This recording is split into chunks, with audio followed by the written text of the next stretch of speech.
नमस्कार, this is Amitabh. नमस्कार, good evening to all my lovely viewers. मैं ज्योति सिंह पिंकिश फाउंडेशन की तरफ से आज के पिंक टॉक सेशन में आप सभी का स्वागत करती हूँ, अभिनंदन करती हूँ। नमस्ते, कैसे हैं आप सभी? मैं जानती हूँ आप सभी बहुत बहुत बिजी होंगे क्योंकि हमारे दीपावली का त्योहार अब आने को है। आने को क्या है, दीपावली कल से शुरू ही हो जाएगी। हमारे 5 दिवसीय जो त्योहार है वो कल से शुरू हो जाएगा। लेकिन क्या दीपावली सिर्फ 5 दिन का त्योहार होता है? नहीं, हमारे लिए दीपावली दीपावली के 1 महीने पहले से शुरू हो जाती है। हम अपने घरों की साफ-सफाई करते हैं, रंग-रोगन करते हैं, डेकोरेशन करते हैं। साथ ही हमारे मार्केट बहुत सजे-धजे होते हैं, चारों ओर चहल-पहल और रौनक हो जाती है। हम जम के शॉपिंग करते हैं और सारी खुशियों की जगमगाहट हमारे घर में, हमारे चेहरे पर दिखाई दे रही होती है। लेकिन इन सब के साथ ही एक और बर्डन हमारे साथ चल रहा होता है, या एक लोड जिसको हम बोलते हैं आजकल, वो चल रहा होता है, वो होता है वर्कलोड। हम सभी के ऑफिस चल रहे हैं, स्कूल्स चल रहे हैं, बच्चों के एग्ज़ाम चल रहे हैं, बच्चों के टेस्ट वगैरह चल रहे हैं।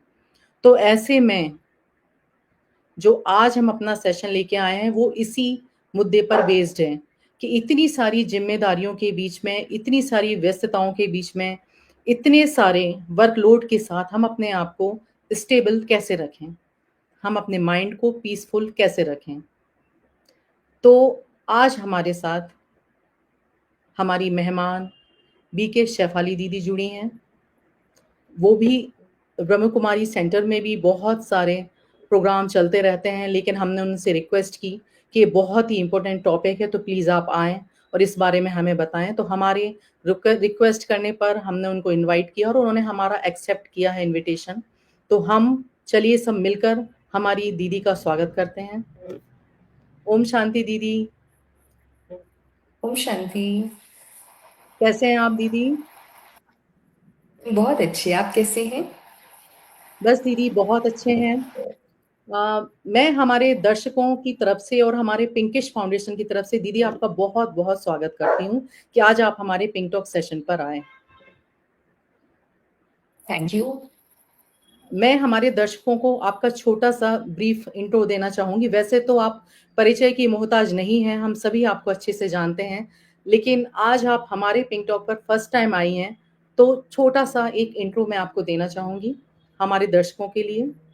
बीके शेफाली दीदी राजयोग मेडिटेशन टीचर हैं और 2009 से वो अपनी प्रैक्टिस को जारी रखे हुए हैं। She holds a masters degree in psychology from Punjab university. दीदी ने अपना कैरियर एज ए काउंसलर बच्चों के लिए स्टार्ट किया था। आज वो हर एक एज ग्रुप के लोगों की काउंसलिंग करती हैं। Having expertise in training professionals from government, public, private, corporate, and IT sectors. She is currently providing her services at Brahma Kumari's Om Shanti Retreat Center, Gurgaon.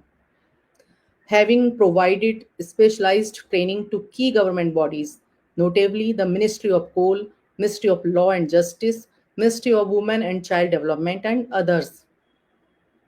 Now she is a visiting faculty to many institutes and universities.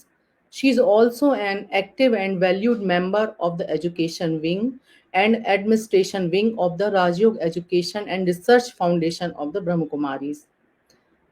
दीदी, हमारा बड़ा सौभाग्य है कि आज आप हमारे साथ आई हैं हमें अपना मार्गदर्शन देने के लिए। तो ये आज का मेरे लिए हमारा भी बहुत जी जी जी। तो आज का हमारा टॉपिक है calm within chaos, a journey to inner stability. ये बहुत ही अच्छा टॉपिक है और आज आपको आपका इंट्रो जानने के बाद सभी लोग समझ ही गए होंगे कि आज हमें कितना अच्छा सेशन ये होने वाला है और क्या कुछ हमें सुनने को मिलेगा और कितना अच्छा मार्गदर्शन आज हमें मिलने वाला है। दीदी, आज इतना व्यस्त जीवन हमारा चल रहा है कि आज जो भी मिलता है सिर्फ एक ही बात बोलते हैं। नॉर्मल भी हम मिलते हैं तो लोगों के पास सिर्फ एक ही बात होती है, अरे मैं बहुत बिजी हूँ, अरे मेरे पास टाइम नहीं है। और अभी जिस तरह से हमारे त्योहार आते हैं, हम और ज़्यादा व्यस्त हो जाते हैं। हम घर में, बाहर सारी ज़िम्मेदारियों को निभाते हुए कई बार लोग एंग्ज़ायटी के शिकार हो जाते हैं, कई बार बीमार पड़ जाते हैं। तो हम आपसे ये जानना चाहेंगे कि इतनी उथल-पुथल भरी जीवन में, इतनी व्यस्तताओं में, इतनी ज़िम्मेदारियों के बीच में अपने आप को कैसे पीसफुल रखें, अपने आप को कैसे स्टेबल रखें? जी, क्योंकि हम लगातार हमें लगता है कि पहले बाहर शांति होगी, फिर हम शांत हो जाएँगे, है ना? कि हमें बस फ्री छोड़ दो, कहीं हॉलिडे पे ले जाओ, इन सारे कामों से थोड़ी देर के लिए छुट्टी दिला दो, तो हम शायद शांत हो जाएँगे। पर शांति की शुरुआत जो है वो हमारे स्वयं से होगी, क्योंकि बाहर जो वातावरण भी है, उसमें भी जो वाइब्रेशन क्रिएट करने वाली जो पावर है, वो हम ह्यूमन बीइंग्स ही हैं। ना हम मंदिर में जाते हैं, उस स्थान की एक एनर्जी है। हम किसी पार्टी में जाते हैं, उस स्थान की एक एनर्जी है। तो वो एनर्जी वहाँ की दीवारों ने क्रिएट नहीं की है, वहाँ की वॉल्स ने, वहाँ के फ्लोर ने, वहाँ के ऑब्जेक्ट्स ने क्रिएट नहीं की है। वो एनर्जी कैसे क्रिएट हुई है? वो जो ह्यूमन बीइंग्स वहाँ आकर के जिस प्रकार के विचार करते हैं, उसी प्रकार का एक वायुमंडल बन जाता है। सेम अप्लाइज टू हमारा घर, हमारा ऑफिस, हर जगह पर। बाहर की जो चीजें हैं वो हमारी आंतरिक स्टेट से प्रभावित होती हैं। तो पहले हमें ये अंडरस्टैंड करना होगा कि हम वेट नहीं करें कि बाहर शांति हो जाए, कि बाहर सब ये जिम्मेवारी थोड़ी कम हो जाए, थोड़ा ये कम हो जाए, थोड़ा वहां पहुंच जाए। हमें समझना होगा कि हमें अंदर से ही अपनी शांति की जर्नी स्टार्ट करनी है। It is from within to outside, not from outside to inside.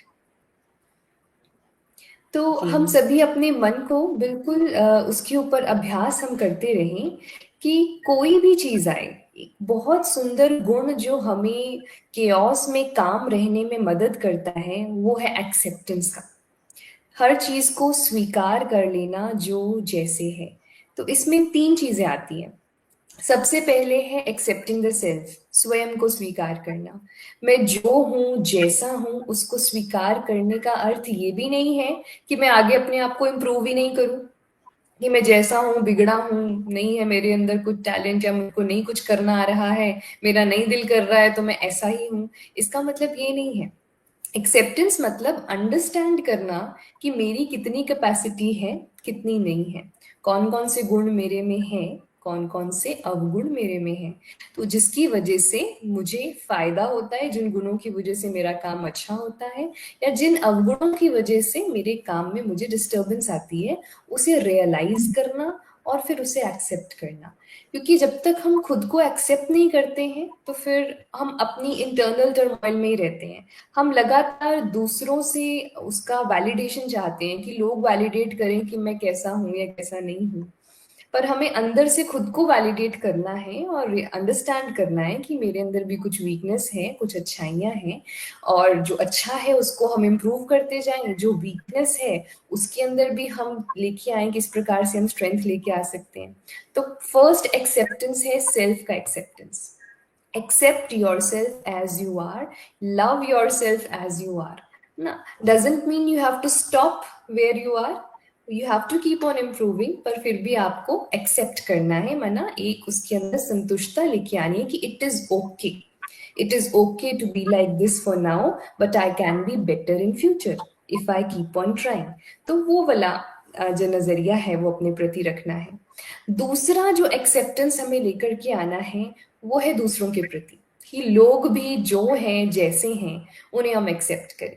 क्योंकि हमारे अंदर लगातार प्रश्न उठता रहता है, ये ऐसा क्यों है, ये ऐसे क्यों नहीं कर लेता, ये लोग ऐसे क्यों नहीं हो जाते हैं, सब ऐसे क्यों नहीं कर लेते हैं, सारी दुनिया ऐसे क्यों नहीं कर लेती, बच्चे ऐसे क्यों नहीं कर लेते, बड़ों को ऐसे कर लेना चाहिए, पड़ोसियों को ऐसे कर लेना चाहिए, गवर्नमेंट को ऐसे कर लेना चाहिए, इनको ऐसे करना चाहिए, उनको ऐसे करना चाहिए। हम एक एक के पास बहुत लंबी लिस्ट है कि किसको क्या करना चाहिए, है ना। मूवीज वालों को कैसी मूवीज दिखानी चाहिए, सरकार को क्या करना चाहिए, स्कूल्स में क्या होना चाहिए, कौन सा सिस्टम आना चाहिए। ये सारी जो लिस्ट है इसको हम शांत करके एक्सेप्ट करें। क्योंकि मैं कितना भी सोचता जाऊं कि क्या होना चाहिए, मैं सेकंड पर्सन को चेंज नहीं कर सकता हूँ, उसको मुझे एक्सेप्ट ही करना होगा।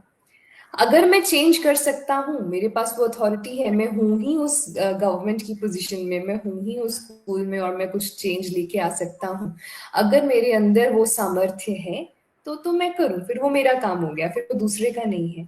लेकिन जब तक ये है कि मुझे नहीं कुछ करना है, पहले बाहर वाला कुछ करे, तो दूसरे को माना हम एक्सेप्ट नहीं कर रहे हैं, वरना इसका कोई हल नहीं है। आप कितनी भी समय तक प्रश्न उठाते जाएं कि किसको क्या करना चाहिए, उसका कोई हल नहीं है। तो उसको पहले स्वीकार करना होगा, ऐसे है। जैसे कल परसों ही हम एक जगह सेशन कर रहे थे, तो वह यही चर्चा चल रही थी कि आजकल के बच्चे ऐसे हैं ऐसे हैं। हमने कहा ये वाला जो स्टेटमेंट है कि आजकल के बच्चे कैसे हैं, ये सदियों पुराना है ना। हर जनरेशन कहेगी कि आजकल बच्चे कैसे हैं, हम लोग ऐसे नहीं थे। हमने कहा हमारे पेरेंट्स कहते होंगे हम लोग आपके जैसे नहीं थे, हम अपने बच्चों को देख के कहेंगे हम इनके जैसे नहीं थे, अभी इनके आगे और बच्चे आएंगे वो भी कहेंगे ऐसे नहीं थे। तो हम एक्सेप्ट नहीं कर पा रहे हैं चेंज को। और सबसे ज्यादा कांस्टेंट जो चीज है वो है चेंज।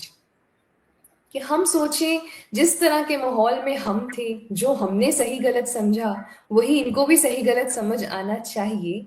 तो वो जरूरी नहीं है वो उसी एक्सटेंट तक समझ पाए जिस एक्सटेंट तक हम समझते हैं। हमारी रिस्पेक्ट की डेफिनेशन और उनकी रिस्पेक्ट की डेफिनेशन में अंतर होगा, हमारे प्रेम की डेफिनेशन और उनकी प्रेम की डेफिनेशन में अंतर होगा, या इंडिविजुअली भी हम आपस में कलीग्स हैं, हमारी सिंसियरिटी, हम सोचें कि हार्डवर्क का डेफिनेशन ये होता है, दूसरे का हार्डवर्क का डेफिनेशन डिफरेंट हो सकता है। तो उसमें बहुत सारी चीजें आ जाती हैं। इसीलिए एक्सेप्ट करना कि सबकी अपनी अपनी एक कैपेसिटी है, सबकी अपनी अपनी एक समझ है, और वो उसी अनुसार कार्य करेंगी। हाँ, हम उन्हें राय सलाह दे सकते हैं अगर मेरी पोजीशन है, मतलब मेरे से कोई छोटे हैं घर में या फिर ऑफिस में, तो छोटे हैं तो उनको गाइड करना, उन्हें बताना वो मेरा फर्ज है।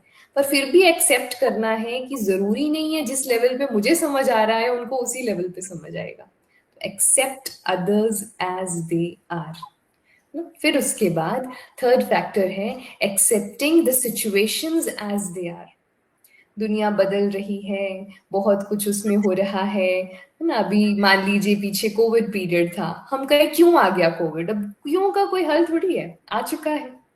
आ चुका है तो उसमें क्या करना है भाई, जो फिर गाइडलाइंस दी जा रही है उसको फॉलो कीजिए, मास्क पहनना है, सैनिटाइज करना है, घर से बाहर नहीं निकलना है। उसमें तो हल जो है उसके ऊपर हम फोकस कर सकते हैं ना, क्यों आ ही क्यों गया इज नॉट अ क्वेश्चन। उसी प्रकार हमारी लाइफ की बाकी सिचुएशंस पे भी ये लागू होता है। ये क्यों हो गया मेरे साथ, मुझे ये डिजीज क्यों हो गई है ना, इन्होंने मेरे साथ ऐसे क्यों कर दिया। क्यों का कोई हल ही नहीं है। क्यों को आप कितना भी प्रश्न लगाते जाओ उसका कोई आंसर ही नहीं है। ऐसा है, ऐसा हो गया है। भले आंसर पता चल भी जाए तो सिचुएशन चेंज तो नहीं हो पाएगी।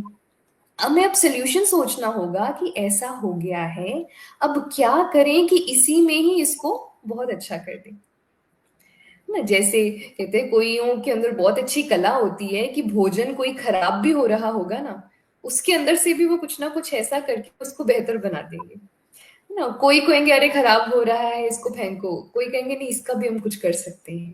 तो माना जो सोल्यूशन है हम उसके ऊपर ध्यान दें। कोई चीज ऐसी क्यों हो गई है, क्यों तो क्यों है फिर क्योंकि क्यों है बहुत लंबी, तो क्यों में आप कितने भी क्वेश्चंस ऐड करते जाओ। तो मुझे लगता है कि अपने मन को शांत रखने में ये तीन गुण बड़े हमें, एक जो एक्सेप्टेंस है उसके आगे जो तीन उसकी वेरिएशंस हैं वो हमारे लिए बहुत ही कल्याणकारी है। कि एक तो खुद को एक्सेप्ट करूं, मैं जो जैसा हूं ओके, ताकि हम कंपटीशन की रेस से बाहर आ जाएं। लोग तो ये कर रहे हैं, आजकल लोग तो वहां घूमने जा रहे हैं, आजकल तो लोग सोशल मीडिया पे ये पोस्ट कर रहे हैं, वो तो पॉपुलर हो रहे हैं, वो ये कर रहे हैं, मैं तो यहाँ हूँ। तो नो कंपटीशन, नो कंपैरिजन, मेरा मुकाबला मेरी स्वयं के सामर्थ्य से है कि मैं जो कर सकता हूँ वो मैं जरूर करूँ। हाँ, बाकी मुझसे कुछ नहीं भी हो पा रहा फिर भी जीवन में सुखी रहा जा सकता है।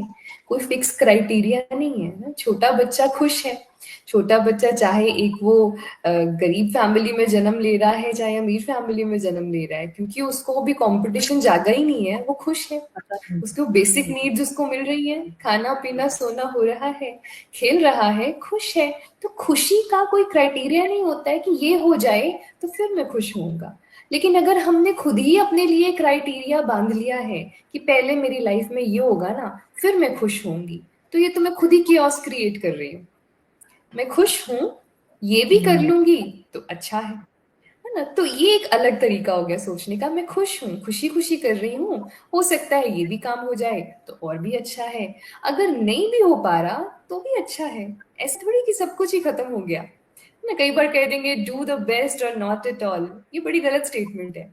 If you can not do the best, do it better, do it good, do something at least. कुछ भी करने में आनंद आ सकता है, जरूरी थोड़ी बेस्ट ही होगा तो ही अच्छा होगा।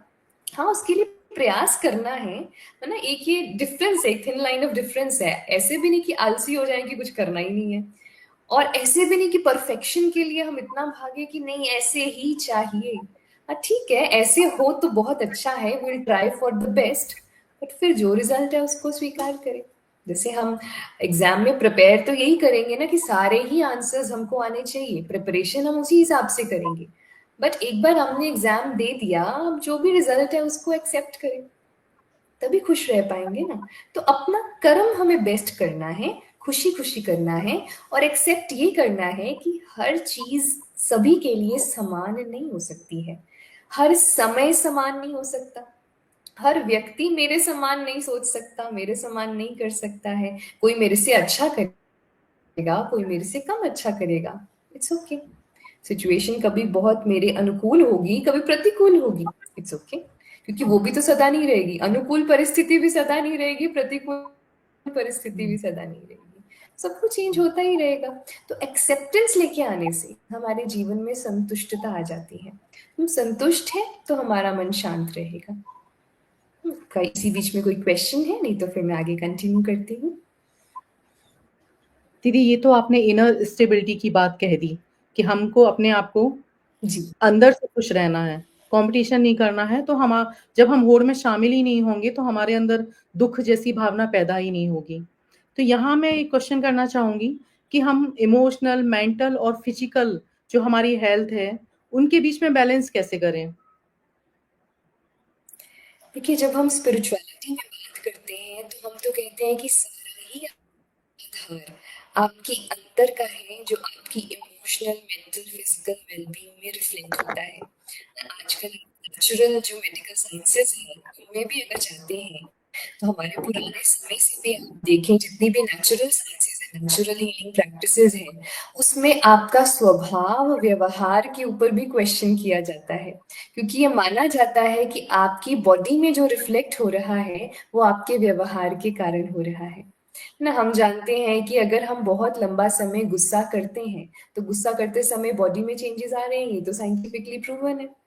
एंगर है तो ब्लड प्रेशर हमारा बढ़ रहा है, हार्ट रेट हमारा फास्ट हो रहा है ना, हमारा जो है सिस्टम, सिंपैथेटिक सिस्टम सारा एक्टिवेट हो रहा है। तो इसका मतलब जब जब हम एंगर क्रिएट कर रहे हैं तो नॉर्मल से डिफरेंट हमारी बॉडी एक्ट कर रही है। अदरवाइज वो नॉर्मल है, बट एंगर की सिचुएशन में, एंजाइटी की सिचुएशन में वो डिफरेंट एक्ट कर रही है। इसका मतलब एंगर और एंजाइटी नॉर्मल नहीं है, फियर नॉर्मल नहीं है। तो हमारे मन का हमारे तन के ऊपर, हमारी फिजिकल बॉडी के ऊपर प्रभाव पड़ता है। इसीलिए हमें शुरुआत मन से ही करनी होगी, क्योंकि अगर हम फिजिकल एस्पेक्ट्स भी देखें कि चलो लाइफस्टाइल चॉइसेस, हम कितने बजे सोते हैं, क्या खाते हैं, क्या नहीं खाते हैं, वो भी मन से ही रिलेटेड है ना। कि हमारा मन जो है वो अगर कहेगा ये खाऊं या ना खाऊं, तो डिसीजन तो मन ने ही लिया ना। ये चीज मेरे लिए हेल्दी है, मैं ये खा लेती हूँ, ये चीज हेल्दी तो है पर मुझे टेस्टी नहीं लगती, मैं नहीं खाऊंगी, है ना। मुझे खाना तो नहीं चाहिए पर मेरा मन कर रहा है, मैं खाऊंगी। तो माना शुरुआत तो मन से ही हो रही है ना। इसीलिए कहते हैं मन जीते जग जीत, कि अगर आपने अपने मन के ऊपर विजय प्राप्त कर ली तो जैसे कि आपने सारी अपनी इस जगत के ऊपर ही जीत प्राप्त कर ली। जगत माना क्या, मेरा जगत कितना सा है ना। वैसे तो जगत बहुत बड़ा है, वर्ल्ड बहुत बड़ा है, पर मेरी दुनिया कितनी सी है, जितने लोगों के साथ मेरी डीलिंग है, जहां मेरा आना जाना रहना है, मेरी दुनिया तो उतनी सी ही है ना। तो अपनी दुनिया में तो मैं जीत प्राप्त कर लूंगी अगर मैंने अपने मन के ऊपर जीत प्राप्त कर ली है ना। तो इसीलिए मन को अगर आपने विजय प्राप्त कर ली, आप अपनी फूड चॉइसेस को लेके भी सतर्क सतर्क रहेंगे। ऐसा नहीं कि मन के गुलाम हो गए, मन कर रहा है और खा लूं, वैसे सूट नहीं करता पर मन कर रहा है खा लूं, ना मन कर रहा है ये कर लूं, ना मन नहीं कर रहा एक्सरसाइज करूं, तो मन के गुलाम हो गए हैं हम। तो मन के ऊपर विजय प्राप्त कर ली तो फिजिकल हेल्थ भी अच्छी हो जाएगी। और जो हमारे रिएक्शंस है बॉडी में, जो हमारे इमोशंस के कारण आते हैं, तो मन पे विजय है कि नहीं मुझे शांत रहना है। बार बार मैंने चूज किया कि नहीं मुझे शांति चूज करनी है, मुझे रिएक्ट नहीं करना है, मुझे इसमें आंसर बैक नहीं करना है। तो हर बार जब मैंने वो चॉइस की, मैंने पीस का इमोशन चूज किया, शांति का इमोशन चूज किया, तो हर बार बॉडी को वही कमांड मिला। तो लॉन्ग रन में फिर मेरी बॉडी जो है वो पीसफुल रहेगी, उसके अंदर का सिस्टम भी सारा पीसफुल रहेगा। से हमारे मन का, हमारी फिजिकल, मेंटल, इमोशनल सारी हेल्थ के ऊपर असर है। और ये मन की हीलिंग जो है ये तभी होगी जब हम अंतर की, अपने मन की हर रोज चेकिंग करें कि मेरा मन कहाँ रहता है। जी, बहुत सही कहा आपने। तो क्या मन और इमोशंस एक ही चीज नहीं है, दोनों अलग अलग हैं? मन के अंदर ही इमोशन जागता है ना, मन के अंदर थॉट्स चल रहे हैं, वही थॉट्स जो हैं वो इमोशन के अंदर होगा। मान लीजिए मन में विचार आया कि मैं ये खाऊं, है ना, तो ये इच्छा जो जागी ना, ये जो इमोशन डिजायर हमारे अंदर जागी, वो मन के अंदर जागी और ये विचार चल रहा है, तो मन में ही जाग रहा है सारा। तो मन के जो हमारे विचार चल रहे हैं उसको हमें मैनेज करना होगा, क्योंकि विचारों से ही, एक विचार जब लंबा समय चलेगा वो इमोशन आ जाएगा ना। मान लीजिए मेरे सामने किसी ने मुझे कुछ गलत बोला, तो विचार चला अरे ये कितना गलत बोल रहा है, अभी एक थॉट है, इस थॉट को अगर मैं लंबा खींचती जाऊं, कितना गलत बोला, कितना गलत शब्द बोला, उस सिचुएशन में बोल दिया, इनको इतना भी तमीज नहीं है, इन्होंने ये भी नहीं कहा, इन्होंने वो भी नहीं सोचा। अब ये मल्टीपल थॉट्स क्रिएट करते करते अब इमोशन आ जाएगा एंगर का। पहले तो एक थॉट था, अगर मैं उसी समय कहती चलो छोड़ो ना, कहा तो कहा, ये उसका है, मैं एक्सेप्ट करती हूँ कि उसने ऐसे कहा, मुझे उसमें इंटरफेयर नहीं करना, ये उसका रोल है जैसा है। लेकिन अगर मैं उस पर प्रश्न उठाने लग जाऊं, ऐसे कैसे, ये क्यों, ये तो नहीं, फिर मैं 4 और लोगों से डिस्कस करूं, इस विचार को मैं जितना सस्टेन करूंगी उतना ही उसके रिलेटेड हेट्रेड या एंगर मेरे अंदर जागेगा। या मान लीजिए मैंने किसी के घर में कोई अच्छी चीज देख ली, या किसी ने मेरे से अच्छी कोई अचीवमेंट प्राप्त कर ली, एक अरे वाह इसने तो बहुत अच्छा अचीव कर लिया, पर मेरे को क्यों नहीं मिला, मेरे पास भी तो सेम कैपेसिटी थी, मैं भी तो कर सकती थी। अब ये मल्टीपल थॉट्स क्रिएट करते करते अब वो जेलसी का इमोशन आ जाएगा ना। तो इमोशन क्या है, लंबे समय तक आपने क्या थॉट क्रिएट किया, वो इमोशन आपका क्रिएट हो गया। फिर जो इमोशन आप बार बार क्रिएट करेंगे वो आपकी पर्सनालिटी ट्रेट हो जाएगी। आप बार बार उस इमोशन को छुट्टी देते हो अपने अंदर जागने की, कि आ रही है जेलिसी तो कोई बात नहीं, कोई बात नहीं, आजकल तो सभी ऐसे सोचते ही है ना, मैंने भी सोच लिया तो क्या हो गया ना, सभी ऐसा करते हैं, मैंने भी कर लिया तो क्या। तो आपने अपने एंगर को भी छुट्टी दे दी, जेलिसी को भी छुट्टी दे दी, तो जिस जिस इमोशन को छुट्टी देते गए वो मेरी पर्सनैलिटी में फिक्स होता गया, तो वो फिर मेरा आगे व्यक्तित्व और बाकी सारी चीजों को फिर प्रभावित करता है। ओके, बहुत अच्छे से बताया दीदी आपने। ये मीन्स हमें अपने विचारों की लगाम को पकड़ के रखना है। मन को हम थाम के बिल्कुल। रखेंगे तो हमारा व्यक्तित्व भी एक स्ट्रांग और पावरफुल बनेगा और पॉजिटिव बनेगा। जी, बहुत अच्छा बताया आपने दीदी। आजकल दीदी लोगों के पास टाइम क्यों नहीं है? सब ये क्यों कहते रहते हैं कि अरे बहुत बिज़ी हैं, बहुत बिज़ी हैं। अरे ज़रा-सा भी टाइम नहीं हम्म। मिलता। काम तो उतना ही है जैसे पहले था और आज भी है। तो आज ऐसा क्या चेंज आ गया है कि किसी से भी मिलो, लोगों के पास मिलने का टाइम नहीं है। लोग उतना सोशल नहीं रह गए हैं क्योंकि उनके पास टाइम ही नहीं रहता है। कुछ इस बारे में बताइए। मैं समझती हूँ आजकल कनेक्टिविटी थोड़ी ज्यादा हो गई है। पहले इसके समय में ये ग्लोबलाइजेशन नहीं था, ये इंटरनेट नहीं था, और ना आप और हम भी यहाँ जो मुलाकात कर पा रहे हैं, अगर ये इंटरनेट और ये सोशल मीडिया ना होता तो शायद हम भी मुलाकात नहीं कर पाते। तो मैं समझती हूँ कि सोशलाइजेशन ज्यादा हो गया है, इसीलिए उसमें सबके लिए समय दे पाना संभव नहीं हो पाता। पहले तो कोई एक जी, शहर में ही पले बड़े, तो उन्होंने कोई बाहर के शहर का कुछ नहीं देखा नहीं, तो इच्छा भी नहीं जागी कि किसी बड़े शहर में जाएंगे या वहां करेंगे, जब तक कि कोई और किसी बड़े शहर से आया और उसने वहां के बारे में डिस्क्राइब किया हो, तो कोई कोई में इच्छा जागेगी। अभी हम सबका नेटवर्क बहुत ज्यादा हो गया है, पहले लिमिटेड नेटवर्क था, तो सबको समय दे पाना सहज था। एक ही शहर में रहते हैं, उतने से ही लोग हम सबको जानते हैं, तो ठीक है, आपस में संपर्क रखना आसान है। अभी हमारा इतना ज़्यादा सोशल सर्कल एक्सपैंड हो गया है through social media and everything, तो उसमें हर एक के साथ निभा पाना, क्योंकि हम डिफरेंट फेजेस ऑफ लाइफ में डिफरेंट लोगों के क्लोज होते हैं। हम स्कूल टाइम में डिफरेंट फ्रेंड्स के क्लोज हैं, कॉलेज टाइम में डिफरेंट फ्रेंड्स के क्लोज हैं। अब हम सोचिए उन्हीं के साथ दोबारा संपर्क हम बाकी की लाइफ फेजेस में जब रखेंगे, तो हम उनको प्रायोरिटाइज नहीं कर पाएंगे, क्योंकि उस टाइम हमारी प्रायोरिटी कुछ और होगी। तो वास्तव में बात प्रायोरिटाइज करने की ही है कि हम किस चीज को महत्व देना चाहते हैं। इंसान जिस चीज को महत्व देना चाहता है उसके लिए समय निकाल लेता है। कैसे भी करके आपके बच्चों का एक एक्स्ट्रा शेड्यूल ऐड हो जाए, सुबह का हो जाए, रात का हो जाए, आप अपनी नींद खराब करके भी उसके लिए टाइम निकालेंगे, क्योंकि आपने प्रायोरिटाइज किया है अपने बच्चे की इम्प्रूवमेंट को या उसके करियर को। तो आप उसके लिए अपनी नींद फिटा के भी समय निकालेंगे। और वैसे अगर बोले मेडिटेशन के लिए, और नहीं, समय नहीं है। क्यों? क्योंकि अभी उसको हम उतना महत्व नहीं दे रहे। तो बात है कि किस चीज को हम महत्व देते हैं, उसके लिए हम समय निकालते हैं। और हाँ, ये पॉसिबल भी नहीं है कि हम हर व्यक्ति को उतना ही महत्व सदा दे पाएँ। हमारी वैसे भी प्रायोरिटी होनी ही चाहिए कि हम किन-किन को ज़्यादा महत्व देना चाहिए, और वो हमारे इमीडिएट फैमिली मेंबर्स ही होने चाहिए। एक तो जिनके ऊपर हम निर्भर हैं और जो हम पे निर्भर हैं, हम पे है निर्भर ना? है। जो हो गए हमारे पेरेंट्स और हमारे बच्चे, ये हमारी प्रायोरिटी होनी ही चाहिए। जो हम अभी तो दोनों, अगर हम मिडिल वाले फेज में हैं अपनी लाइफ के, तो वो दोनों हम पे निर्भर कर रहे हैं, है ना? तो उनको प्रायोरिटाइज करना हमारी ड्यूटी हो जाती है, क्योंकि फिर उनके पास और कौन है हमारे सिवा। तो इसीलिए प्रायोरिटी सेट होनी ही चाहिए, क्योंकि अगर हम सोचें मैं सबको ही महत्व देती रहूं, सबको ही समय देती रहूं, तो I will and up not satisfying anybody. तो घर वाले भी असंतुष्ट होंगे कि आप समय नहीं दे पा रहे हो, बाहर वाले भी कहेंगे इतनी सारी एंगेजमेंट्स हैं, इतने ज्यादा सबको हाँ कर दिया है। इसीलिए थोड़ी सी अपनी एंगेजमेंट्स कम कर देनी चाहिए, थोड़ी अपॉइंटमेंट्स कम कर देनी चाहिए, और अपनी लाइफ की शांति को आनंद लेना चाहिए। अगर थोड़ी देर शांति में बैठ जाते हैं, तो उसमें कुछ गुनाह नहीं है। बिजी सदा रहे, उसमें उनको मजा भी आता है, फिर कंप्लेन भी करेंगे। खुद ही बहुत सारा काम लेंगे, फिर खुद ही कंप्लेन करेंगे बहुत हो गया।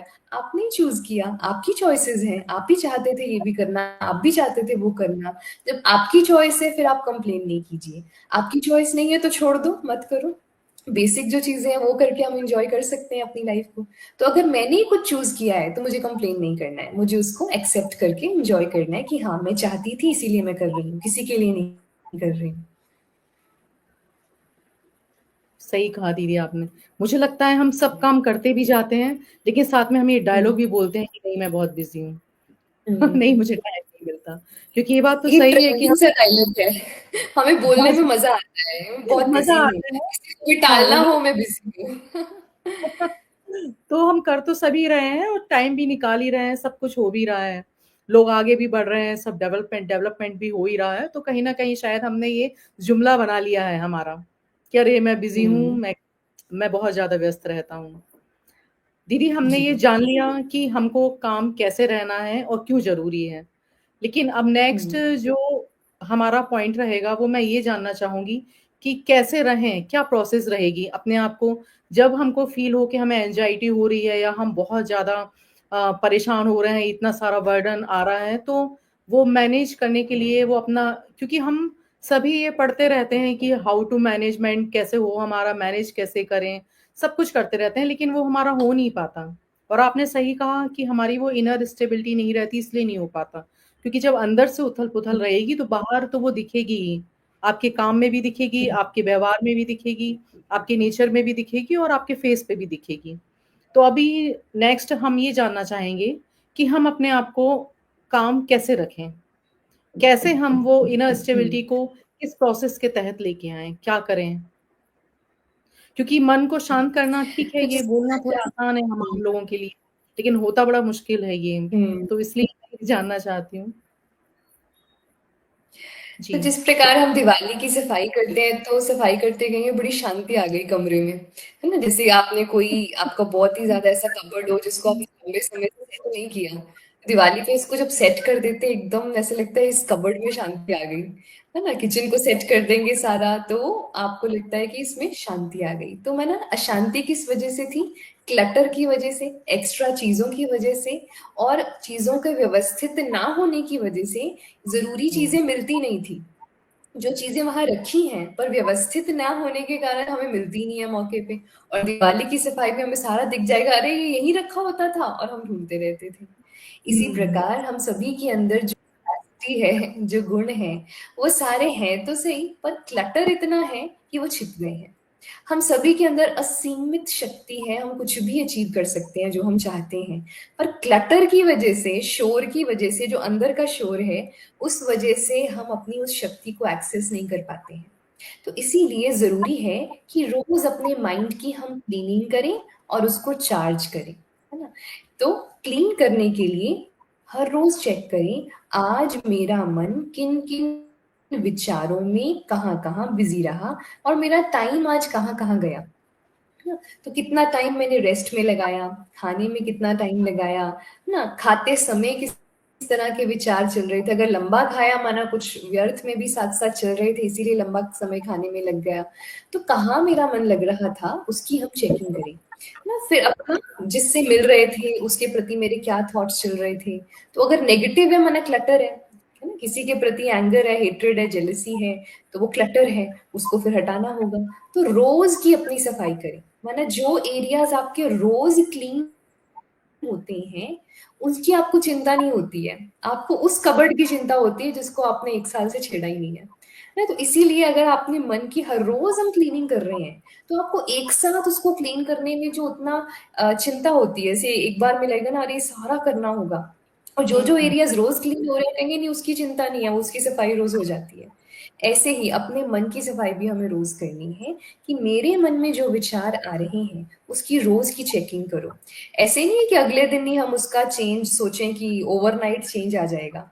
पर अगर आप रोज़ उसका एकदम चेक भी कर रहे हो कि भई मेरे मन में चलता क्या है, तो वो भी हमें रीसेट कर देता है।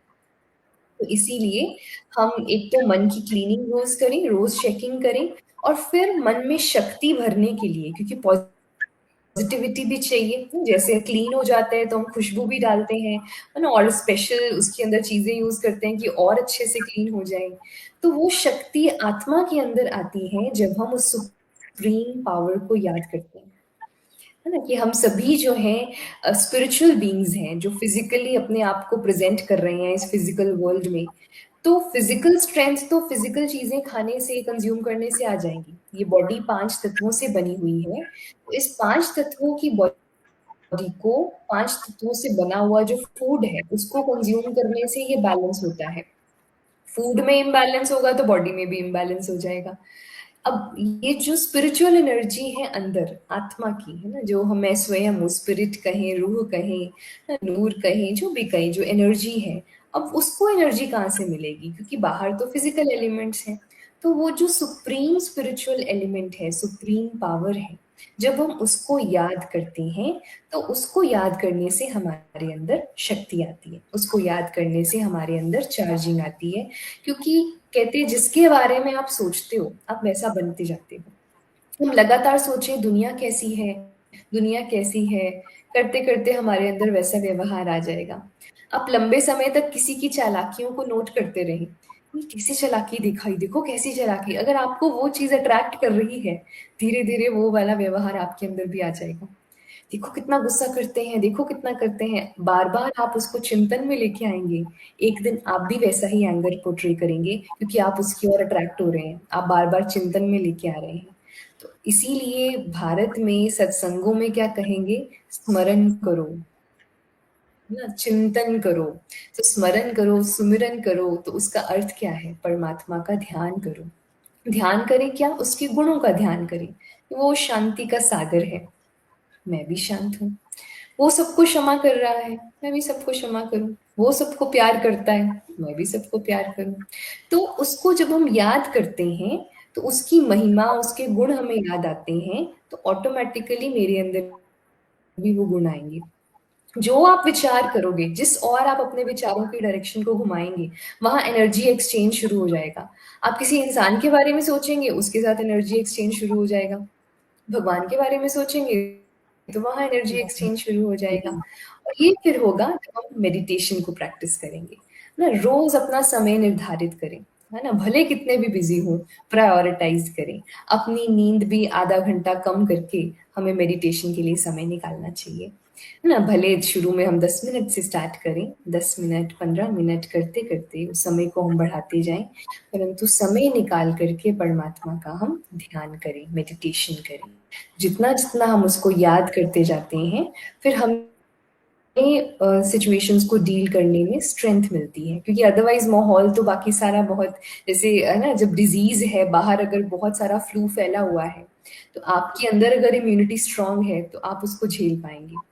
तो भले आपके पास आ भी जाए फ्लू, पर आप जल्दी उससे ठीक हो जाएँगे। तो ऐसे ही दुनिया के chaos का भले प्रभाव हम पे आ भी जाए, पर अगर अंदर से हम पूरी कनेक्टेड हैं उस स्पिरिचुअल सोर्स से, तो हम उसको जल्दी झेल पाएँगे, जल्दी उसको ओवरकम कर पाएँगे।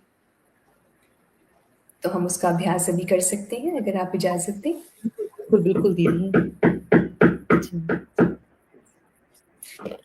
सभी बिल्कुल रिलैक्स होके बैठें।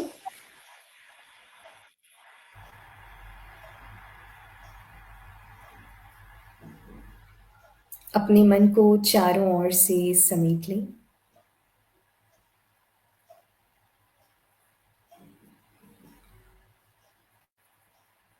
और पूरी दुनिया को अपने मन में विजुअलाइज़ करें। ये बहुत बड़ा संसार, जिसमें बहुत सारे लोग, कई तरह के विचारों वाले, कल्चर्स वाले, कई तरह के भेद सब मनुष्य में हैं। इस सभी chaos के अंदर हम हर एक अपने आप में अपनी एनर्जी लेकर इस दुनिया में चल रहे हैं।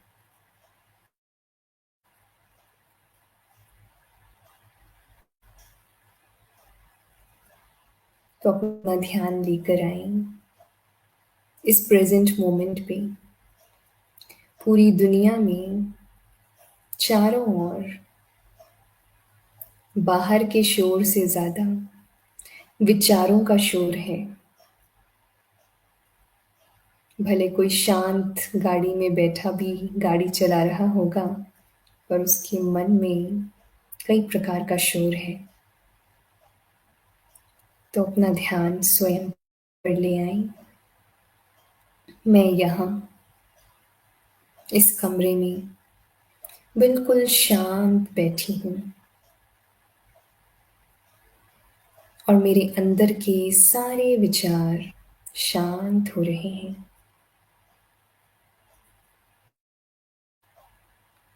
महसूस करें मस्तक के बीच में एक डिवाइन लाइट है, जो इस पूरे शरीर के द्वारा फंक्शन कर रही है।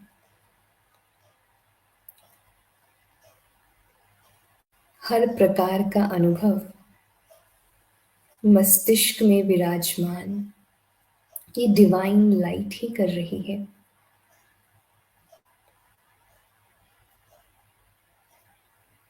महसूस करें इस शरीर के अंदर, चेहरे में, माथे के बीच में मैं एक दिव्य ज्योति हूँ, डिवाइन लाइट हूँ।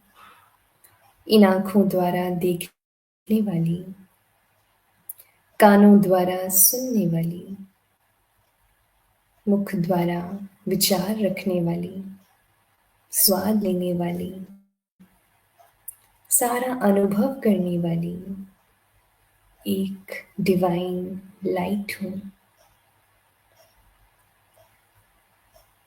बहुत पीसफुल, पावरफुल। विजुलाइज करें दुनिया से बहुत दूर अंतरिक्ष के पार, दुनिया के शोर से कई मीलों दूर, एक शांति का आसमान है।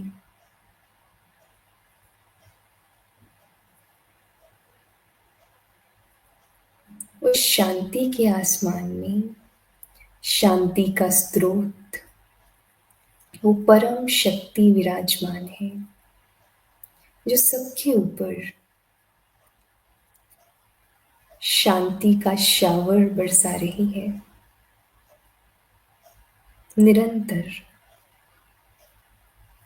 जैसे सूर्य निरंतर अपनी लाइट, अपनी धूप देता है, वो परम शक्ति भी निरंतर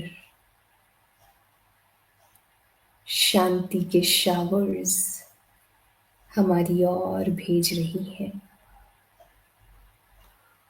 अपने मन की खिड़की खोलें और स्वीकार करें उसकी शांति की बूंदों को।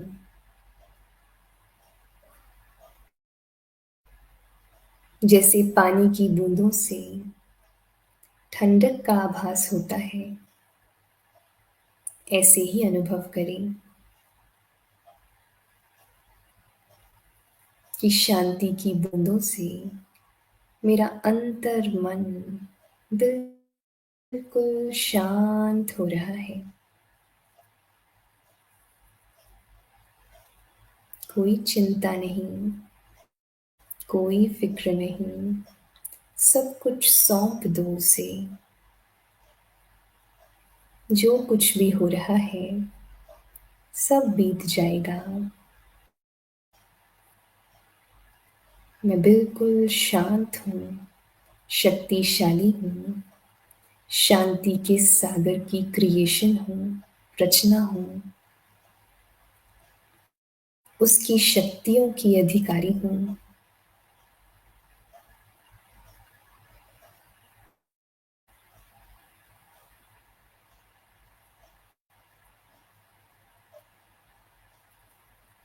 और फील करें मैं बिल्कुल पूरी बॉडी में उस शांति और शक्ति की ऊर्जा को महसूस कर रही हूँ। वो डिवाइन एनर्जी मेरे मस्तक से ट्रैवल करते हुए पूरी बॉडी में ट्रैवल कर रही है और मैं तन मन से शांत, शक्तिशाली अनुभव कर रही हूँ।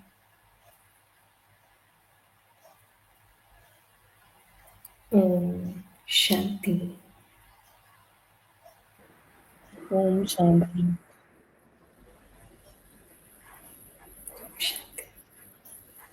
बहुत ही अमेजिंग एक्सपीरियंस रहता है दीदी मेडिटेशन का।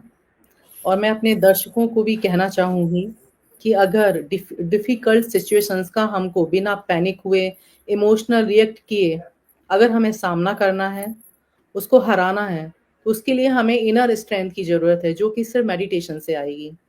हमें अंदर से मजबूत बनना है, अपनी स्ट्रेंथ को बढ़ाना है। तो उसके लिए ज़रूरी है कि नियम से हम मेडिटेशन करें। जैसे बाकी काम करते हैं, वैसे ही टाइम मेडिटेशन के लिए निकालें। जी दीदी, ठीक है ना? जी बिल्कुल, क्योंकि इसको महत्व देंगे तो अपने आप हमारी चीज़ें सब सेटल्ड हो जाएंगी।